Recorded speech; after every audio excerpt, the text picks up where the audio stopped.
பேரூர் அப்படின்னு நமக்கு ஒரு எடுத்துக்காட்டு கொடுத்திருக்காங்க. பேரூர் அப்படிங்கறத விதியை பார்ப்போம்.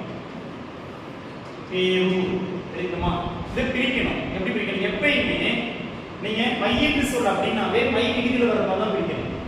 அப்ப எப்படி பிரிக்கலாம்? பேரூரை பெருமை கூட்டல் ஊர். பெருமை கூட்டல் ஊர். பேரூர் அப்படின்னா பெருமை கூட்டல் ஊர். புரிஞ்சுதமா? இப்ப விதி ஃபர்ஸ்ட் வந்து நம்ம சொல்றோம். அப்ப ஏற்கனவே நீங்க என்ன பார்த்தோம்? ஈறுபோதல். ஈறுபோதல் விதியின் அடிப்படையில ஈறுபோதல் விதியின் அடிப்படையில என்ன கிடைச்சு? மை கிடைச்சு. அப்ப பேலன்ஸ் என்னங்க? பெருமை கூட்டல் ஊர். இரண்டாவது இங்க என்ன நான் சொன்னது? ஆதி நீடல் அப்படின்றத பயன்படுத்துறோம்.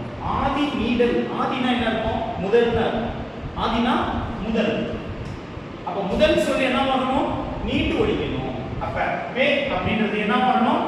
பே அப்படின்னு வரணும். பே அப்படின்ற சொல்லு பேன்னு வரும். ஆதி அப்படின்னா முதல். அப்ப முதல்ல உள்ள சொல்லு நீட்டு ஒலிக்கணும். அதான் ஆதி நீடல். அப்ப பே என்ன மாறுது? பே அப்படின்னு மாறுது. பே ஊ கூட்டல் ஊ. இந்த இடத்துலயும் நமக்கு தெரியும் ஏற்கனவே உயிர் வரி, அதாவது வருமொழி. இது நிலைமொழின்னு சொல்லுவோம், இது வருமொழின்னு சொல்லுவோம். உயிர் வரி என்ன போகும்? உட்குரல் மெய்விட்டு ஓடும். உயிர் வரி உயிரெழுத்து வந்தாதான் வருமொழியில உயிரெழுத்து வந்தாதான். அப்ப உயிரெழுத்து இங்க வந்ததுனால உயிர் வரி எது போயிடுவ? உட்குரல் போயிடும். அப்ப ஊ போயிடும். உயிர் வரி உட்குரல் மெய்விட்டு ஓடும். புள்ளியை விட்டுட்டு ஓடிடும். பேலன்ஸ் என்ன இருக்கும்? பே இரு.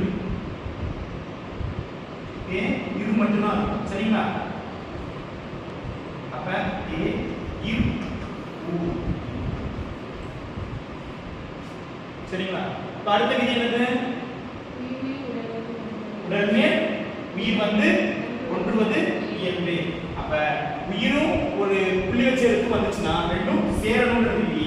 அதன் அடிப்படையில பே இரு ஊ சேர்ந்தா ஊ இரு பேரூர் அப்படின்னு உணரும். தெளிவா தெரிஞ்சுக்கிட்டீங்களா? இப்ப மீண்டும் முதல்ல பார்க்கிறோம். எப்படி பிரிக்கிறதுன்னு நான் சொல்றேன். அதே மாதிரி பிரிச்சுங்க. பாருங்க, நம்ம பேரூரை பிரிக்கிறோம். ஃபர்ஸ்ட் எப்படி பிரிக்கிறோம்? சொல்லுங்க.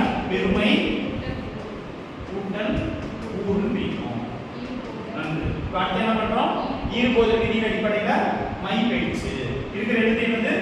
பெரு கூட்டல் ஊர். இப்பதான் என்ன சொன்ன? ஆதி நீடலை பயன்படுத்துறோம். ஆதி நீடல். ஆதி என்றால் முதல் எழுத்து. முதல் எழுத்து நீண்டு ஒலிக்கணும். அப்ப பே அப்படின்ற சொல்லும் போது நீங்க என்ன பண்ணணும்? பே அப்படின்னு நீண்டு ஒலிக்கணும்.